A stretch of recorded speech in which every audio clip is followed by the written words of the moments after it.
Isa na naman po itong patunay, Ginoong Pangulo. Kapag ka nagturo ka ng daliri sa iba, may 3 daliring nakaturo pabalik sa iyo.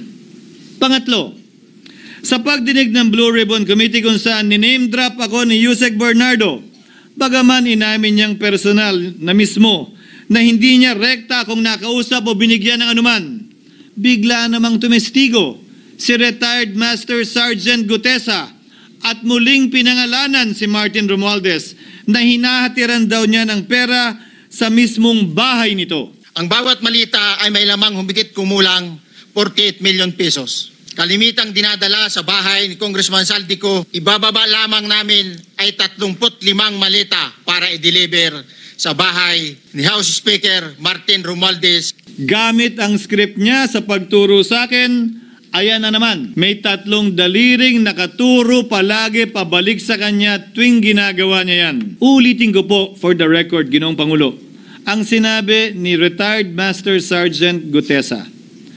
35 maleta ng pera na naglalaman na mahigit kumulang 48 milyong piso bawat isa o kulang-kulang 1.7 billion pesos sa isang delivery ay di umano hinatid niya sa iba't ibang bahay, sa iba't ibang pagkakataon ni Martin Romualdez.